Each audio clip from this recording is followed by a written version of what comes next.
Top quality और consistent performance के लिए सिर्फ सिल्वर पंप्स। टॉप क्वालिटी और कंसिस्टेंट परफॉर्मेंस के लिए सिर्फ सिल्वर पंप्स, नाम याद रखना। मसाजोगचे सरपंच संतोष देशमुख यांच्या हत्या झाल्यानंतर 3 तारखेला त्यांच्या हत्येचे जे ते फोटो माध्यमाच्या माध्यमातून समोर आले आणि समाजमन हळवळलं।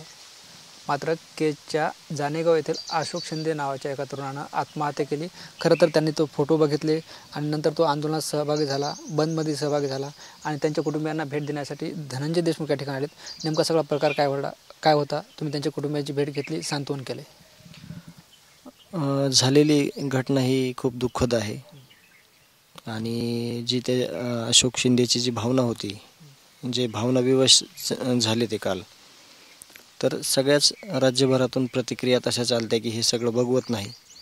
परंतु अशी घटना करण्याच्या अगोदर आपल्याला समोर न्याय घ्यायचा आहे, आपल्याला लढायचं आहे। आणि मी कालच प्रतिक्रिया दिली ती की जर तुम्ही सगळे सोबत असलात माझ्या, तरच आपण न्याय घेणार आहेत। सगळे सोबत राहून मला माझं सांत्वन करून माझ्या पाठीवर हात ठेवून खंबीरपणे जर सोबत तुम्ही सगळे असलात, मग ते सगळ्या जाती धर्मातील लोक आहेत, त्याच्यामध्ये सगळे बांधव आहेत, तर आपण लढू शकणार आहेत। पण जे अशोकनं जे विचार केला तो थोडं शांत राहून किंवा थोडं समजून घेऊन की आपल्याला लढायचं आहे। आणि तशी त्यांनी आता डिप्रेशनमध्ये गेलेला होता। काल त्यांनी इथं गावातले दुकानं वगैरे बंद केले, केजच्या बंदमध्ये सहभागी झाला होता आणि 2-4 वेळेस अण्णांची घटना झाल्यानंतर पण मसाजोग येथे माझ्याकडं आले होते हे सगळे मित्रपरिवार। ते कालची घटना अत्यंत दुःखद आहे, अशी घडायला नको होती। यापुढे मी सगळ्यांना सांगेल की आपल्याला सगळ्यांना मिळून लढायचं आहे। आपल्याला खूप मोठं आव्हान आहे समोरचं। या सगळ्या जे नराधम आहेत या प्रकरणामधले संतोष अण्णा देशमुख यांची ज्यांनी हत्या केली, माझ्या भावाला ज्यांनी चुकीच्या पद्धतीनं संपवलं, या लोकांना फाशीची शिक्षा होईपर्यंत सगळ्यांनी सोबत राहून पुढे देखील चांगल्या विचारानं, चांगल्या कार्यानं सोबत राहायचं आहे, अशी मी सगळ्याला विनंती करतो की यापुढे अशी घटना कुठं झाली नाही पाहिजे।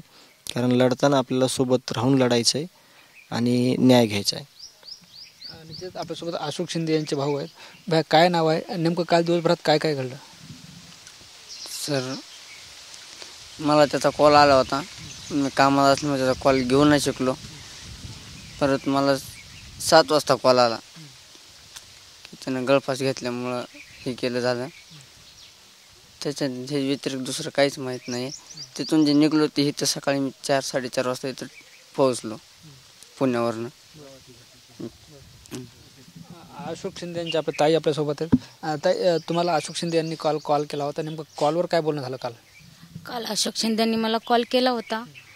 ते कॉल केला की रडायला लागले नाही का। मग मी त्याला विचारलं की असं काय झाले नेमकं, तर ते म्हणले ही फोटो जे देशमुख साहेबांचे जे समोर आलेत ना, मग ते बघून मला जास्त हे वाईट वाटतंय असं तसं नाही का। मग मी त्याला एवढं पण सांगितलं की आपण करू त्यांच्यासाठी काहीतरी, आपण त्यांची मदत करू, आपण त्यांच्यासोबत आहोत। तरी पण त्याने काही ऐकूनच नाही घेतलं नाही का। पण आम्ही बोललो थोडंफार, त्याला मी थोडं सांत्वन पण दिलं, पण नाही म्हणलं मी असं काहीतरी करणारच आहे म्हणला, त्याच्याशिवाय मला नाही म्हणलं, असं करमतच नाही असं तसं बोलला ते थोडंसं। मग त्यानंतर फोन ठेवला त्यांनी, ते फोन स्विच ऑफ केला, ते फोन लागलाच नाही त्याचा। मग नंतर आम्हाला गावाकडनं कळालं की असं असं केलं आहे म्हणून। त्यांनी तुम्हाला फोन केला तेव्हा त्यांनी भीती व्यक्त केली होती? भीती व्यक्त केली होती, भीती म्हणजे असं रडायलाच लागला ते। मला असं हे व्हायला लागले नाही का की असं नव्हतं करायला पाहिजे त्या ज्यांनी कुणी केलं त्यांनी। पण आम्ही काय म्हटलं, आपण त्यांना मोर्चे काढू, आपण करू त्यांच्यासाठी काहीतरी, पण तू असं नको पाऊल उचलू नाही का। परत तू असं केलं की तुझं बघून कोणी पण तरी अजून दुसरं करणार। मग एक तर गेले आपण त्यांच्यातून अजून सावरतोय, परत तू अजून असं का करतोय, एवढं बोलणं झालं। ते फोन ठेवला, ते नंतर काही कॉन्टॅक्टच नाही आमचा। हडपसर, पुणे। हो। आपण बघतोय ह्या अशोक शिंदे यांच्या ताई होत्या, त्या अशोक शिंदे यांनी जे काल यांना फोन करून आपली भावना व्यक्त केली होती, मात्र नंतर संपर्क झाला नाही। अशोक शिंदे यांचे वडील आपल्यासोबत आहेत। काका, काल दिवसभर तुम्ही घरी होतात, काय झालं काल? मी घरी नव्हतो, शेतात गेलो। मी शेतातून आल्यावर ते माझा मोबाईल बंद असल्यामुळं त्याचा माझा संपर्क झाला नाही। पुन्हा मला म्हणले गावात दुकानं बंद करून तो केजला गेला आहे। मग मी त्याच्या मागे केजला गेलो, मग केजात काही त्याची माझी गाठ झाली नाही। पण नंतर मी गावाकडे येऊन शेतातच गेलो। निश्चित आपण बघतोय हे सर्व अशोक शिंदे यांचे नातेवाईक होते, धनंजय देशमुख होते.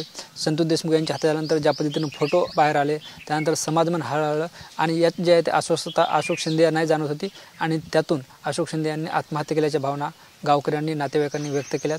अतिशय दुर्दैवी घटना झाली. जानेगाववर पाहतोय आपण आता दुःखाचा डोंगर कोसळला आहे. मात्र असं पाऊल कोणीही उचललं नाही. आपण न्यायाची लढाई लढू असं आवाहनही धनंजय देशमुख यांनी केले. कॅमेरा पर्सन आप्पासाहेब मोरकरसह ज्ञानेश्वर लोंढे, TV9 मराठी, केज, बीड.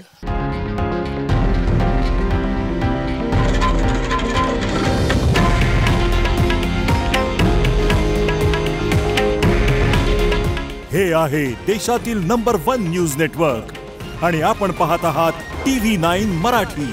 काळजी तुमची, हित महाराष्ट्राचं.